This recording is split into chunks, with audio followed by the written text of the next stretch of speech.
your buddy. Peace and harmony with you here today. Delving into more of the concept of the narcissist false self. The persona, the mask that they create, that is so complex, that really hides the interior genuine self, the authentic self, really the self that is true to life, the most important self, which is your genuine self, the honest self, the one that is whole, independent, and one with integrity.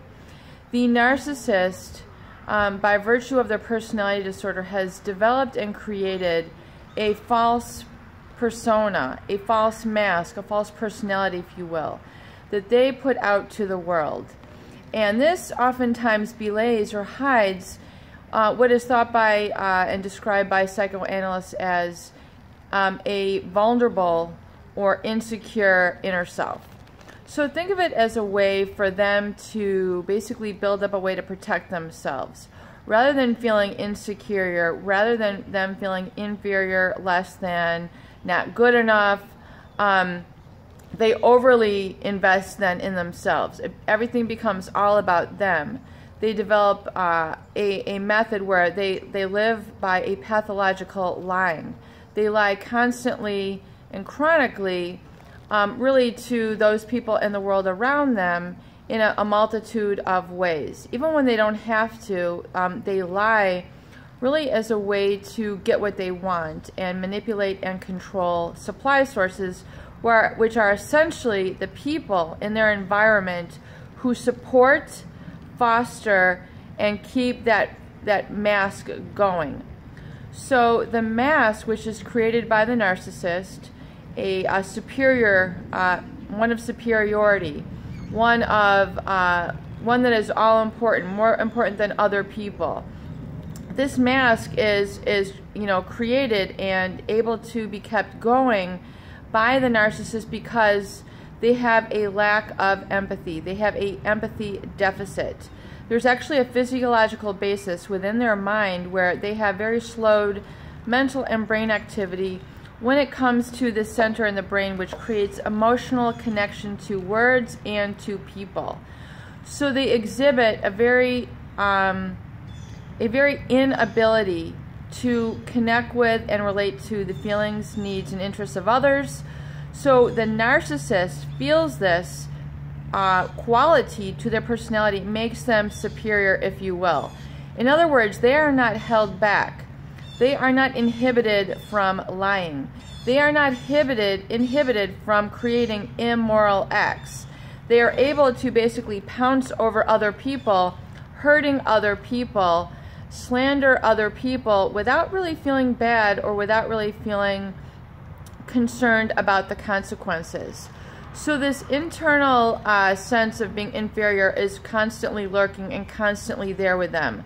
So the narcissist will be driven and work for essentially their entire life to surround themselves with people who reflect back this false self. They will, take this nourishment from others to, the admiration, the congratulations, the applause, the, constantly you are, constantly propping them up.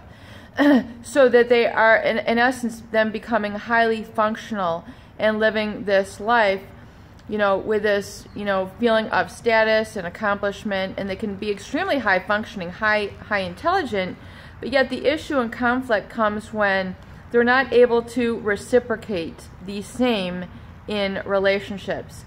So there's very much an acknowledgement and awareness of those people who are in relationships with them that the relationship is highly imbalanced. In other words, it's all about taking care of them. It's all about acknowledging them as superior and great and wonderful, and what can I do for you today? And yes, you are so amazing, and congratulations again, and wow, you are right, that is absolutely fabulous, you have so much, you are so incredible, you get to have X, Y, and Z, and wow, you are just, way up there. And a viewer had asked, are the posh, a narcissist, in essence. And the posh, meaning the affluent, those who are, living the life of ease, of luxury. And I would like to address this question in this video.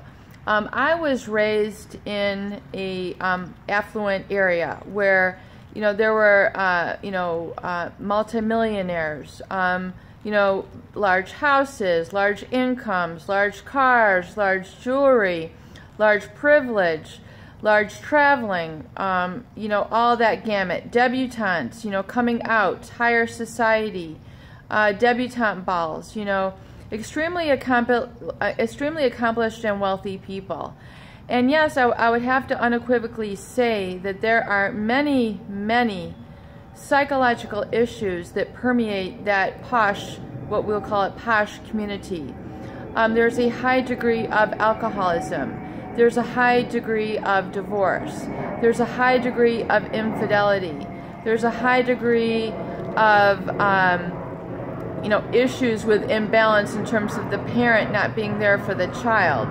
The parent is so self-absorbed, which is the definition of the narcissist, extremely and pathologically self-absorbed. There's many families who, their parents are essentially not there emotionally, physically, psychologically, spiritually for their children. So if you think about the impact of this and, the fact that families cannot run themselves without, a parent. In other words, children do not raise themselves. You do not throw water on a child when they're crying. You do not yell at them and slam them in the door when they need help with their assignments. You do not, leave them alone to, take care of the house without, being loving and nurturing and guiding.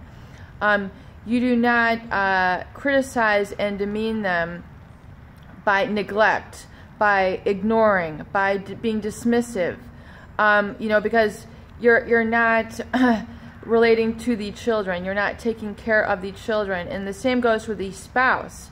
So, those who are self-absorbed, who are all about themselves and will, cheat on the spouse, will be traveling without the spouse. All their pictures do not have the spouse, yet they're married. So, and oftentimes, it's a case-by-case basis, but in many times, it's a glaring and, flagrant,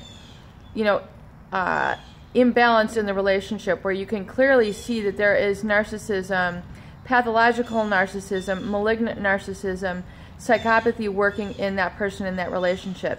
Now, I will go to say that not all accomplished people are devoid of that humanity and that empathy. In fact, there's many people who are extremely high profit, high achievers who have gone on to create incredible businesses, incredible workforces with a very humane sort of empathic nature, very patriarchal, looking out for the best interests of the family, the children, or others. Really make opportunity available, who do have a heart, who do have an empathy, who are sensitive to the needs of others. So not all wealthy people are snobs, so to speak. Not all the posh, the luxurious are insensitive or inapathetic to what is going on in the worlds of others. A lot of them do have a heart, a lot of them do have a sensitivity, and a lot of them are philanthropic, are able to start great foundations, are able to do wonderful things with their lives, and truly feel it. Now some, here we go, there's always, an exception to the rule. There are others, though, who give philanthropically just for the sake of fulfilling that mask. In other words, to make it look as if. So, to make it look as if they care. When in essence they really don't care, but they've maybe been advised, why don't you create this and this foundation? There's a huge need there. You can exploit this population.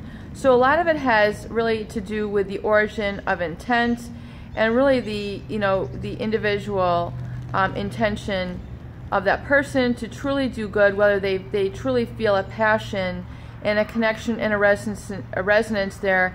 And I'm going to call basically just a humility, a humbleness, and a sort of meekness, and are able to use their power for good. So I hope that really clarifies a little bit of that situation, and really whether the narcissist is doing harm, danger, and exploitation versus really philanthropic and for true humane good out of a meekness, a humility. It really depends on the origin and the intent. Peace and harmony with you here today. I hope these videos do help. Please share to those people in need, and please subscribe for more great tools, videos, discussion, and support.